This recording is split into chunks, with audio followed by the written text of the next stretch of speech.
Nós estamos numa série de mensagens que começou já há 3 domingos.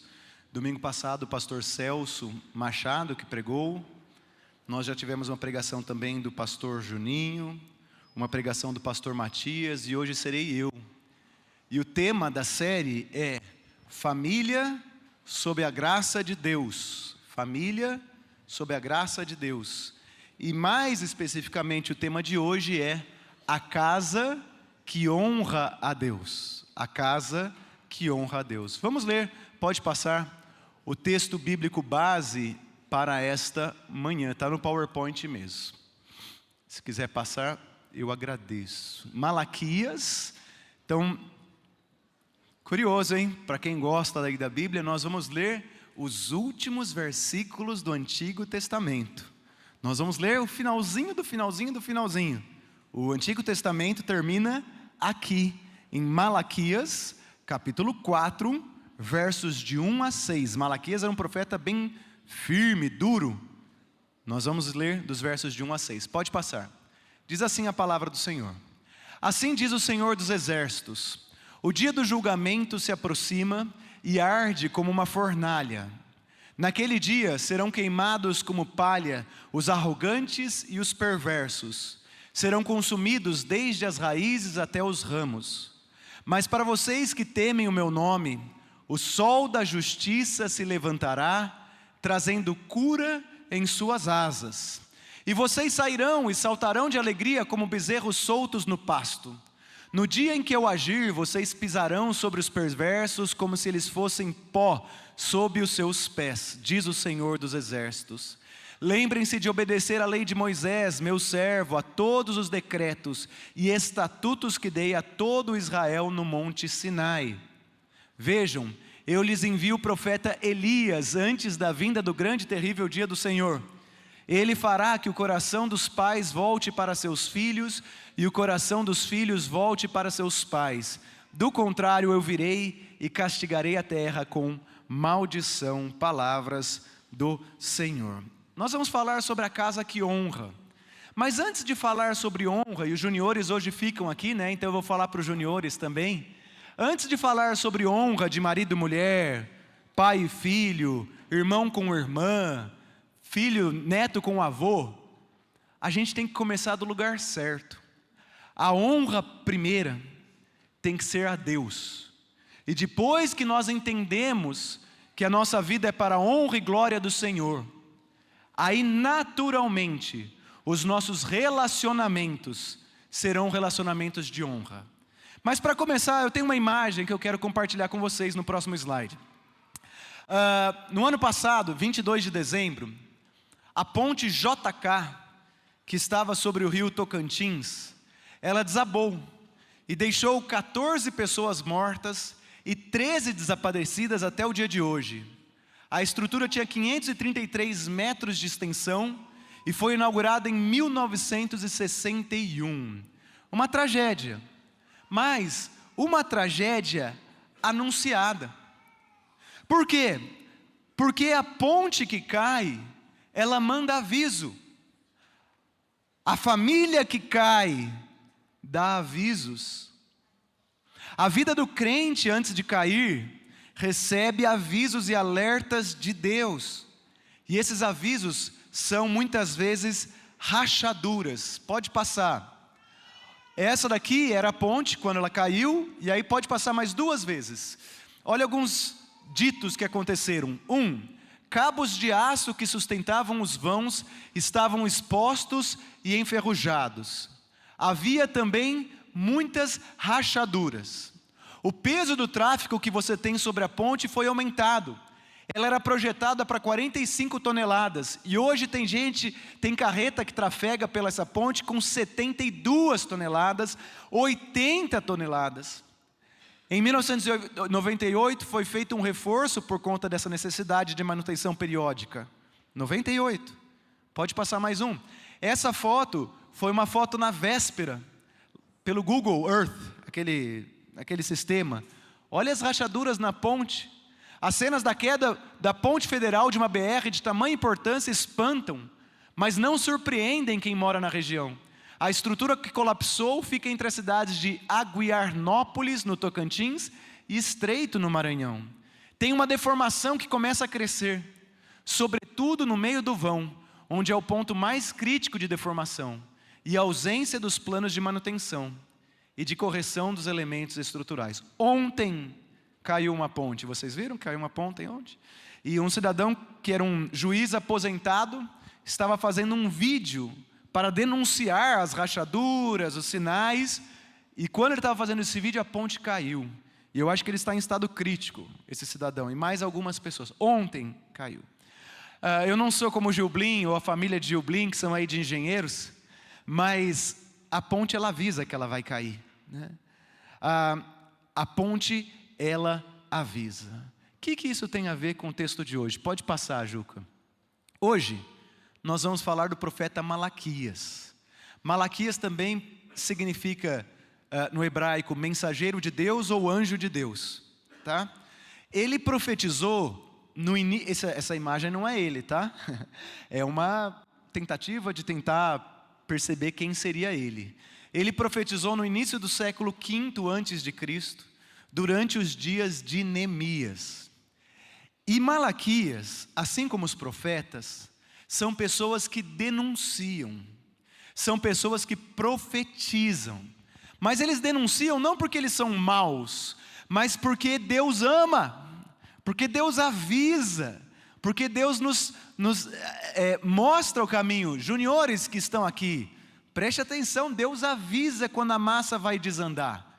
E é isso que Malaquias faz. Ele é como alguém diante da ponte falando, essa ponte vai cair.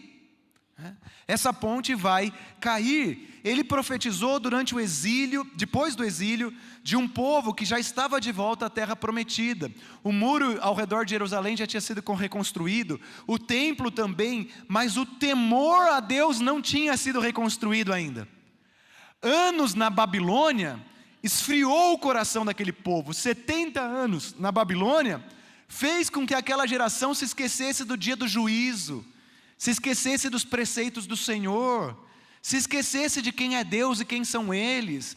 Aquela geração foi secularizada, ela se habituou a viver conforme os padrões do exílio. E Deus, por amor, levanta Malaquias para falar a essa geração desenraizada. Malaquias, sabe para quem ele profetiza? Ele profetiza para céticos. Malaquias 1, 2 e 3. Profetiza para cínicos. Malaquias 2, 2. Profetiza para pessoas de coração frio. Malaquias 2, 16. Profetiza para trapaceiros. Malaquias 3, 15. Para pessoas indiferentes. Malaquias 3, 14 e 15. Para os abertamente perversos. Malaquias 4, 1. Malaquias está falando para um povo que perdeu o temor e que já não honra mais a Deus. Pode passar, Juca. Olha que curioso, porque é um livro curto, mas ele dialoga com o povo. E olha as perguntas que o povo faz a Deus quando Malaquias denuncia. É como se ele falasse assim, Lali, peraí Malaquias, em que nós temos desprezado a Deus? Eles não tinham consciência da rachadura na alma deles. Eles estavam desprezando a Deus deliberadamente. Mas eles perguntam a Deus em um determinado momento da carta profética, no que nós estamos te desprezando, ó Deus? Eles perguntam, no que nós estamos te roubando? Aquela famosa passagem bíblica dos dízimos e ofertas, é de Malaquias, que aquele que não traz o dízimo à casa do Senhor está roubando do Senhor. E aí, eles perguntam, peraí, no que nós, mentalidade secularizada da Babilônia, falta de temor, falta de honrar a Deus, no que nós estamos te roubando? Bia e Elô, no que será que vocês têm desprezado a Deus? Nicole e Arthur, no que será que nós temos roubado a Deus? Karen, em que nós falamos contra ti? Que curioso, eles não conseguem perceber que eles estão desprezando a Deus, que eles estão roubando a Deus, que eles estão falando contra Deus. Eles não são capazes de ver as rachaduras dentro da alma deles, porque eles estão tomados por uma secularização de 70 anos na Babilônia. Eles esqueceram muitas coisas, ou melhor, Pilelo, eles não aprenderam a depender de Deus. Eles aprenderam a depender da força da Pérsia. Eles aprenderam a viver conforme os padrões do mundo. E Deus, porque Ele ama muito, Ele avisa. Sabe quem não presta? Quem não presta é quem não avisa. É quem não denuncia. É quem não ajuda a ver que a ponte está rachando. Porque daí morre gente. 13 pessoas morreram. Pessoas inocentes. Que morreram porque não se levantou um profeta da engenharia para dizer que era um absurdo o que estava acontecendo ali. Para mim as profecias, elas são maravilhosas, porque é um Deus que está nos chamando a atenção. Porque essas pessoas desprezam a Deus, roubam a Deus e não conseguem ver suas próprias rachaduras.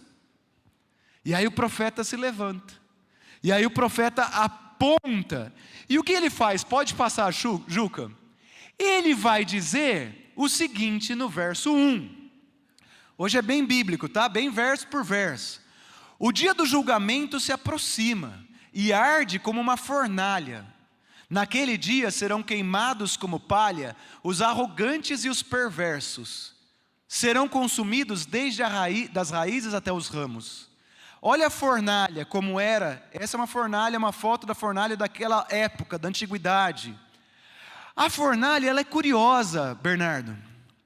Porque se Deus me colocar na fornalha e eu for só palha, não vai sobrar nada, concorda?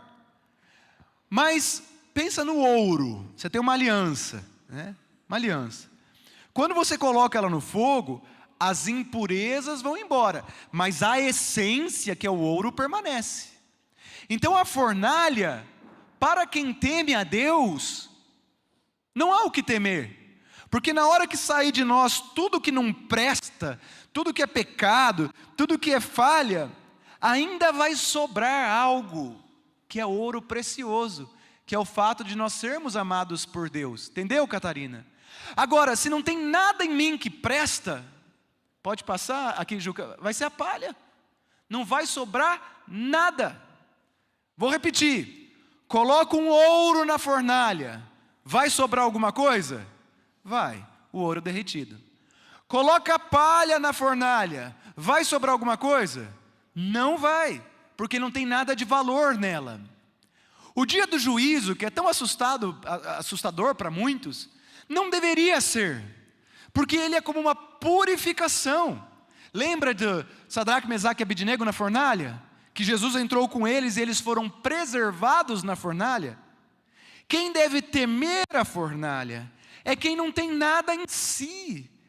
Não sei se eu posso pôr a mão na tela, né? O pastor já quebra a tela aqui, deixa eu ficar longe da tela. Linda, né? Por sinal. A fornalha não me assusta. O dia do julgamento não me assusta, porque eu sei que tem algo de valor em mim. E esse algo de valor em mim é Cristo que vive em mim. Então quando eu for para o dia do julgamento, vai sobrar algo de mim. Vai sobrar o ser mais puro, que é a presença de Cristo em mim, já que já não sou eu quem vive, mas Cristo vive em mim. Agora, se eu sou perverso, cético, se eu não estou nem aí para Deus e eu for parar na fornalha, como a palha eu queimarei, e não vai sobrar nada de nada. Deus está avisando, levem a sério, juniores, levem a sério o dia do juízo. Não vivam como na Babilônia, não se esqueçam disso.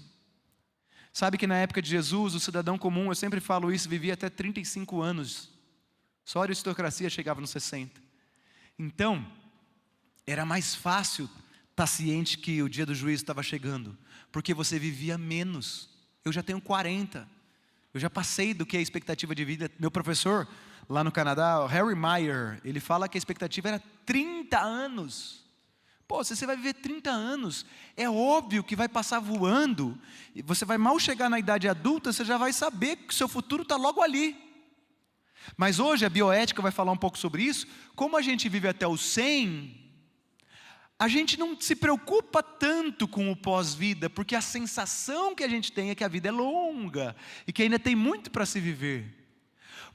O que o profeta Malaquias está dizendo é: não se esqueça que o dia do julgamento se aproxima e ele arde como uma fornalha. E naquele dia serão queimados como palha os arrogantes e os perversos. Em outras palavras, abra o teu coração e tenha consciência disso. Esse texto aqui é um texto de confronto, onde o pecado é confrontado. Mas sabe qual que é o problema das nossas famílias? Agora eu vou falar para os juniores também, adolescentes. O problema, juniores e adolescentes, é que às vezes o pecado, ele deixa de ser confrontado e ele passa a ser administrado. Eu administro o pecado, eu não confronto o pecado, eu não tenho mais referência moral. Malaquias, ele como um servo de Deus, ele diz: vem o dia, é um dia inadiável, um dia inevitável, um dia em que a justiça será feita. Irmãos, estou alertando a vocês antes que a ponte caia. Israel que voltou do exílio, mas que ainda carrega os efeitos espirituais da Babilônia. A alma de vocês está desgastada. Vocês aprenderam a conviver com as perdas de referência, com a frieza espiritual. Vocês estão roubando a Deus. Vocês estão desconsiderando a Deus. Vocês normalizaram o pecado. Vocês reconstruíram o muro e o templo, mas não o temor ao Senhor. E agora eu pergunto, em sua casa, o que foi normalizado? Qual pecado foi internalizado? Conversa agressiva. A conversa agressiva eu não combato mais como pecado, eu administro. Ironia constante, no jeito que o adolescente fala com o pai, que o pai fala com o adolescente.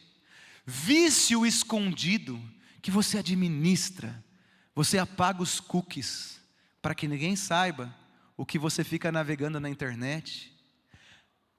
Resolvi fechando a porta do meu quarto. Eu sou adolescente, eu fecho a porta do meu quarto, eu abaixo o som, meu pai e minha mãe não sabem nem o que eu estou vendo. Rachaduras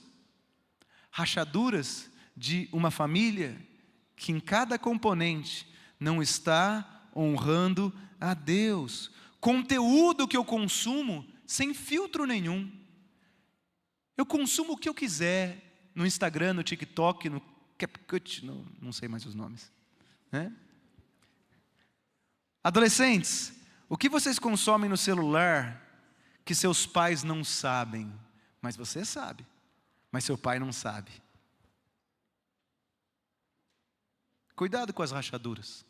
É isso que Malaquias está falando. Cuidado com a cultura que a gente está inserido. Mas daí ele vai além. Pode passar, Juca. E daí é muito lindo. Porque aonde que começa a honra na família? Considerando a Deus, honrando a Deus. Mas daí também trazendo Cristo para casa. Olha o que ele diz: mas para vocês que temem o meu nome, o sol da justiça se levantará, trazendo cura em suas asas. E vocês sairão e saltarão de alegria como bezerros soltos no pasto. Pode passar mais duas imagens, mais uma. Eu escolhi essas 3 imagens para falar. Vocês se olha que bonito. Primeira imagem, o sol da justiça. Zacarias, que é o pai de João Batista, ele diz, quando ele recupera a visão, ele diz o seguinte, deixa eu só achar aqui, cadê? Deus nos visitou como o sol nascente das alturas. Quando eu entendo que o dia do juízo está logo ali, que a fornalha não é para me assustar, mas ela é para me purificar e me levar limpo na presença do Pai, então o sol da justiça começa a surgir. Essa coisa linda que traz paz. Eu fui para o interior esses dias, aí, puxa, que paz. Eu fui andar numa estrada rural, tinha bezerro andando, mas trazia tanta paz. E daí ele usa a imagem daqui, ó, das asas que curam. Asas que curam. E eu escolhi esse pássaro, porque eu lembrei da passagem de Jesus dizendo assim: Jerusalém, Jerusalém, você que mata os profetas, apedreja os que lhes são enviados. Quantas vezes eu quis reunir os seus filhos como a galinha junta os seus pintinhos debaixo das asas. O sol da justiça, que é Cristo, ele traz cura em suas asas. O Cristo, ele nos coloca e nos protege, cura sobre os relacionamentos. E por fim, como ficaríamos nós? Vocês sairão e saltarão de alegria como um bezerro solto. Já viu o bezerrinho solto? Quem é do sítio já deve ter visto. É a coisa mais bonita, pula tudo desengonçado, dá a impressão que vai cair. Difícil de domar. É assim que nós ficamos. Nós ficamos assim porque agora Cristo é o sol da justiça na minha vida. E agora eu honro ao Pai. E agora, protegido, inspirado e alegre, eu posso honrar a minha esposa, eu posso honrar o meu filho, eu posso honrar aqueles com os quais eu convivo. Sabe por quê?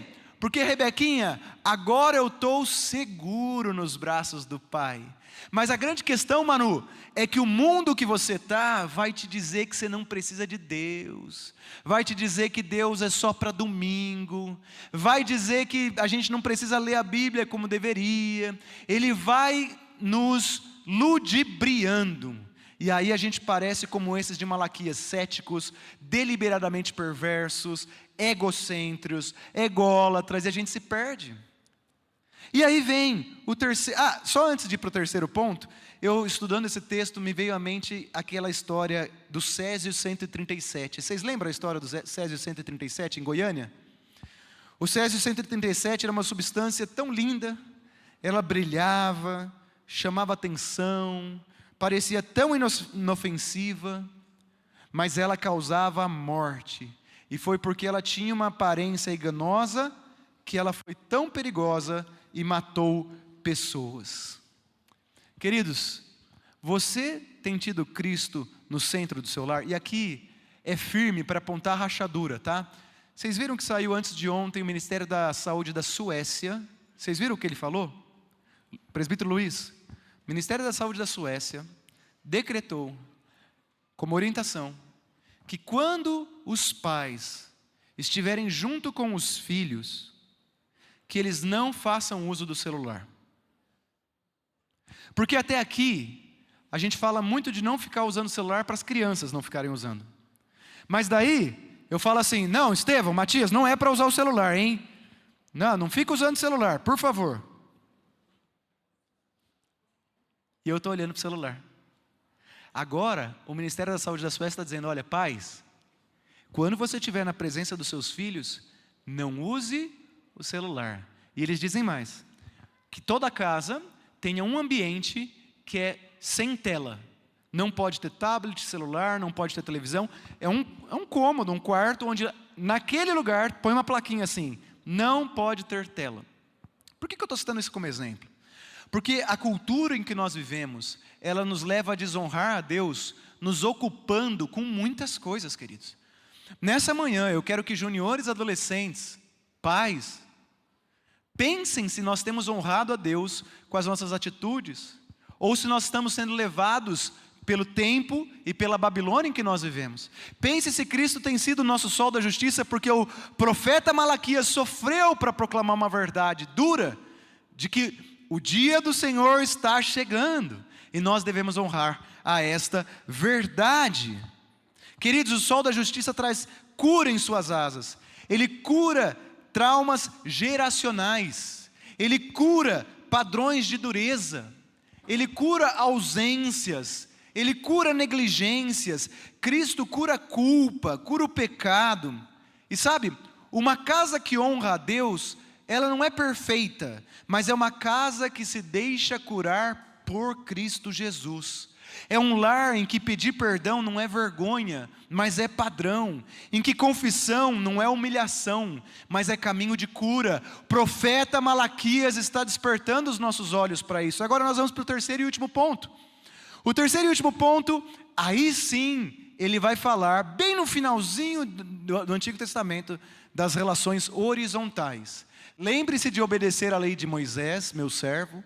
Vejam, eu lhes envio o profeta Elias, que seria Jesus. Tanto é que alguns achavam que Jesus era Elias, né? Antes da vinda do grande e terrível dia. Em outras palavras, estou avisando sobre essa rachadura. Ele fará que o coração dos pais volte para os seus filhos e o coração dos filhos volte para os seus pais. Os filhos são chamados a honrar os pais, tendo vontade ou não, sentindo isso ou não. Dia desses eu falei para um irmão, num áudio, o nosso sentimento e o nosso pensamento tem que seguir a nossa obediência. Eu escolho obedecer, eu vou honrar meu pai e minha mãe. O profeta reorganiza a relação de autoridade, de obediência e de cuidado. Os pais são chamados a educar os filhos sem provocação. Veja, primeiro eu lembro que o dia do Senhor está chegando.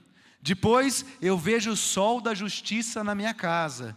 E por fim, eu vou expressar os efeitos dessa nova vida no meu lar. A vida na sua casa precisa ser protegida. E cada um tem um papel nisso. Malaquias ele fala de 2 pilares. O primeiro é a centralidade da palavra, né? Lembre de obedecer à lei de Moisés. O segundo é a reconciliação entre gerações. Reconciliação. Buscar ter uma tratativa digna com o filho e com o pai. É como se Jesus estivesse falando assim, através de Malaquias: eu vou julgá-los, haverá uma fornalha, haverá um dia do juízo, não para assustar, porque Sadraque, Mesaque e Abednego não se assustaram, mas simplesmente saibam desta verdade, o juízo, o dia está chegando. Mas antes eu quero apontar para a rachadura. Aprendam a honrar a mim, honrem a mim. Eu sou justo e paciente. Deus envia alertas. Não feche os ouvidos para os alertas do Senhor nesta manhã. Não endureça o seu coração, não se justifique. Mas aonde que eu tenho te roubado? Mas aonde eu tenho esquecido do Senhor? Mas aonde? Isso não vai levar a lugar nenhum. Aconteceu uma situação, mês passado na igreja, eu falei com a equipe pastoral, uma pessoa errou, e eu falei, como eu queria que essa pessoa chegasse a mim e falasse assim: pastor, eu errei. Pastor, eu errei. Eu estou envergonhada. Eu não sei nem por onde começar. Pastor, eu tenho alguma chance de recomeçar a minha caminhada? O senhor me ajuda? Volney, Leandro, se eu ouvisse isso, meus olhos já iam ver que o Espírito Santo está agindo. Agora, se a pessoa viesse assim: pastor, eu fiz, né, mas veja bem, né, também estava precisando, pastor. Pessoal, não é fácil não, pastor, tem que, sabe, fazer, senão fica difícil. Eu ia olhar e falar assim: meu irmão, ela não está reconhecendo que errou, sabe? Rebequinha, Manu, Bruna, Fabião, a postura do coração é falar, inclusive procure um pastor, procure um presbítero, fale: eu estou errando, eu tenho vergonha, eu sei que o dia do juízo está chegando, eu sei que tem cura nas asas desse sol da justiça, eu não quero me justificar, eu quero me arrepender, porque Ele converterá o coração dos pais aos filhos e dos filhos aos pais. Agora, se o filho é adolescente, se o pai não reconhecer, ele vai ser, perdoe-me dizer, como esse povo de Judá, porque Malaquias prega para Judá, que fica perguntando: mas aonde? Como se, Sônia, o que Deus está querendo falar aqui? Eu dou as pombas, Deus não tem nada que vir falar aqui de mim não.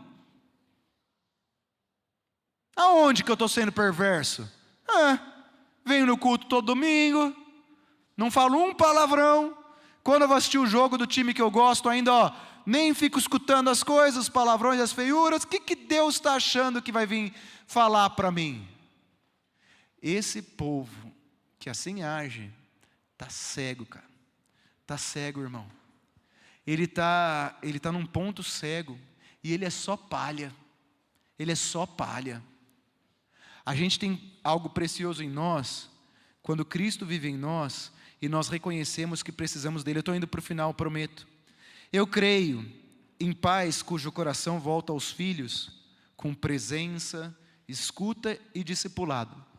Eu creio em filhos cujo coração volta-se aos pais com respeito, honra e abertura para aprender. Será que os juniores entendem que podem aprender com os pais? Não por mérito, mas pelos méritos de Cristo. Eu quero indo para o final, pode passar, Juca. Que tipo de casa, e eu quero convidar o Rocha, alguém se puder vir no louvor, já estamos bem no final. Que tipo de casa você quer ser? Uma casa que vive como se o dia do Senhor nunca virá? Uma casa que só pensa no trabalho? Que só pensa na estética? Uma casa que só pensa no dinheiro? Uma casa que só pensa na diversão? Ou uma casa que leva a sério o dia do Senhor? E se você não sabe o que é uma casa que leva a sério o dia do Senhor, então fale isso para Jesus. Tem uma passagem da Bíblia que diz: Senhor, sonda-me e me conheces, e vê se há em mim algum caminho mau. A palavra de hoje de manhã é para cada um de nós, e não importa se você é solteiro ainda, né? Tipo o Gabi, por exemplo, está solteiro, né? Namorando, mas mora aqui em Curitiba, a família está lá no Maranhão. Cara, adapta essa mensagem para o seu coração. Você já é uma casa também, ainda que não esteja casado com filhos. O que é uma casa que leva a sério o dia do Senhor? Porque é isso que Malaquias está dizendo, e é Deus falando, Paulo Lopes. Deus, eu quero ser essa casa. Eu, quando eu for para a fornalha, para o dia do julgamento, eu quero que alguma coisa permaneça. Eu não quero ser palha e desaparecer. Eu quero que alguma coisa permaneça, o que é de mais precioso. E o que é mais precioso é o sol da justiça que traz cura nas asas. Então, eu tenho me perguntado sobre isso. Deus, o que é uma casa que leva a sério o seu dia, o dia do Senhor, e se refugia no sol da justiça? Pode passar mais um. E lembre-se, nós não somos salvos por ser uma boa família, uma família perfeita, né? Mas por sermos uma família transformada por Jesus. Nós não somos salvos por nossa performance. Nós não somos salvos porque nós somos uma boa família aos olhos da sociedade, porque todo mundo olha e fala: ai, que família linda, que filhos lindos, educados. Tem muitos, e aqui eu vou ser duro, né? Mas tem muitos filhos lindos e educados que vão dizer Senhor, Senhor, e Deus vai dizer assim: eu não vos conheço, rachadura. Eu até vou dizer mais: você que é uma família linda, dobre a atenção, porque a família linda aos olhos da sociedade, ela está mais suscetível a achar que ela é boa pelo que ela é. Se você é uma família linda, dobre os cuidados. Se você é uma família estrupiada, então é um pouco mais fácil, né? Que daí você já sabe que você precisa de Jesus. Está tudo dando errado. Meu filho não me escuta. Minha filha é gay. Meu filho está usando drogas. Essa família está desesperada atrás de Jesus, queridos. Não perde uma vigília. Agora, a família que está tudo lindo, essa família tem que ter cuidado. Eu ia contar um testemunho meu aqui hoje, mas eu acho que eu não vou contar, não. Eu sou dessa família linda. Minha mãe cantava no coral, meu pai presbítero. Mas eu tive uma época da minha vida, não muito errada, mas que foi por pouco que eu não desandei na maionese, e ninguém sabia. E eu era família linda, porque eu não estava sendo transformado por Jesus. Então eu quero terminar essa mensagem, nós vamos orar, dizendo que, guarde bem isso, você não é salvo porque você é uma boa família. A hora que você for lá na fogueira e for queimado, boa família é palha, tá, irmãos? Boa família é palha. Só vai ter alguma coisa que vai ficar, Cristina, se você nasceu de novo, porque daí Cristo permanece, e aí Cristo é tudo em você, né? Que a gente saiba, E se pergunte, juniores aí, adolescentes, sabe? Eu amo muito juniores e adolescentes. E eu sei que muitas provações virão para vocês aí, né? Na adolescência. A adolescência às vezes é cruel, né? É muita pressão. E a gente às vezes acaba caindo na Babilônia, viu, turminha? A gente acaba se encantando com as coisas desse mundo. Mas não se esqueça, em nome de Jesus, que Jesus é o sol da justiça. E eu quero ver vocês como bezerros saltando no pasto, de alegria, porque essa igreja precisa também de uma nova geração que está chegando cheia do Espírito Santo. Pode passar, Juca, nós vamos orar agora. Só que antes de orar, feche teus olhos se você puder, eu vou fazer algumas perguntas aqui, tá bom? Só para você concluir aí seu tempo com Deus, são 12:06, eu peço perdão, acabei passando um pouquinho. Mas vamos terminar isso daqui juntos. Algumas perguntas diante de Deus. Que lugar Deus ocupa no seu tempo, no seu dinheiro e na sua disposição? Essa é a pergunta. E a afirmação é: corte o que desonra a Deus. Corte conteúdo na internet que desonra a Deus. Corte conversas que desonram a Deus. Corte relacionamentos que desonram a Deus. Segunda pergunta: como Jesus nos chama a reagir em cada situação de vida? Como Jesus nos chama a reagir? Promova uma cultura de tempo intencional, sem celular, sem interrupção. Que tipo de casa você quer ser? Uma casa que vive como se o dia do Senhor nunca virá? Ou uma casa que leva a sério e se refugia no sol da justiça? O mesmo dia do Senhor será fornalha para uns e amanhecer para os outros. A mesma presença que consumirá a palha fará nascer a cura e a alegria. Vamos orar? Se você puder ficar em pé, dá a mão para a sua família, quem estiver aí com a família. Eu sei que juniores agora estão ficando todos lá em cima, são que nem grupo, né? Tudo nicho, eles ficam tudo junto. Faz parte. Mas dá a mão aí para a sua família. Se você não tem uma família perto aqui, pensa no paizinho e na mãezinha lá em São Luís, né? Pensa agora na sua família, que eu quero orar por você e eu vou pensar na minha também, porque família, sob a graça de Deus, é benção, tá bom? Vamos orar. Deus, obrigado, Pai, porque o Senhor nos alerta. Obrigado, Senhor, porque o Senhor nos alerta com profecias. Obrigado pela profecia de Malaquias, tão dura para um povo que voltou do exílio, mas ainda carregava as marcas da Babilônia. Senhor, neste momento eu quero pedir em nome de Jesus que a Tua graça esteja sobre a Tua igreja, sobre as famílias que estão aqui juntas. Alguns estão dando as mãos para os seus familiares num gesto de carinho e afeto, outros estão pensando neles porque eles moram longe, né? Mas, ó Pai, permita-nos que nós sejamos uma família que honra ao Senhor em primeiro lugar, que reconhece que o dia do juízo está chegando.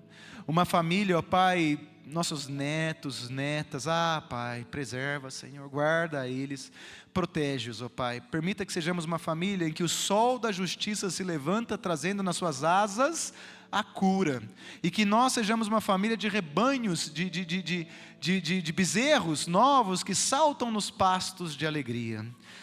Pai, por favor, que as nossas famílias sejam famílias que também honrem uns aos outros, e que nós não apenas administremos o pecado, mas confessemos os pecados. Pai, a luta vai ser muito grande para as nossas famílias, porque vícios para serem quebrados é difícil, mas o Senhor é o Deus da libertação, e se o Senhor nos libertar, verdadeiramente seremos libertos. Se o Senhor nos curar, verdadeiramente seremos curados. Se o Senhor nos salvar, verdadeiramente seremos salvos. Nós cremos nisso. Nós não somos e declaramos que não somos capazes de produzir salvação, de produzir esperança, de produzir alegria, de produzir libertação, de produzir cura. Nós não somos capazes, nós precisamos do Senhor, mas nós cremos que se o Senhor nos libertar, nós seremos verdadeiramente libertos. Se o Senhor nos curar, nós seremos verdadeiramente curados. Se o Senhor nos salvar, nós seremos verdadeiramente salvos, porque Cristo é aquele que pode todas as coisas, e é nele que nós queremos nos refugiar debaixo das suas asas que trazem cura. Por isso abençoe, Pai, as famílias desta igreja. Abençoe-nos aceita-nos como teu povo, livre-nos de toda a opressão maligna, livre-nos de pecados que às vezes até nos causam doenças, livre-nos dos descaminhos e nos fortaleça, Pai. Nós pedimos não pelos nossos méritos, porque não há em nós valor algum, mas o valor que há em nós está no Cristo que nós habita, pelos méritos de Cristo, pela tua bondade, pela tua misericórdia, por tua graça, por quem tu és. Obrigado, porque o Senhor nos alerta sobre rachaduras e que as nossas famílias não sucumbam, não entrem no caos. Que o Senhor abençoe as famílias dessa igreja, faça algo novo, dê-nos testemunhos, ó Pai, testemunhos, Senhor, testemunhos, histórias, para que nós possamos nos fortalecer. Nós pedimos em nome de Jesus, amém. Recebei a bênção.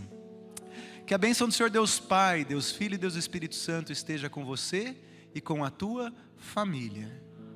Que sobre a sua família brilhe o sol da justiça. Que as asas de cura curem a tua família. Que a sua família seja uma família de bezerros que saltam pelos pastos. Que a sua família seja uma família que entendeu o que é saber que o dia do Senhor está chegando. Que a sua família seja uma família conforme o coração de Deus. Eu assim os abençoo hoje e sempre. Amém e amém. Deus abençoe, em nome de Jesus.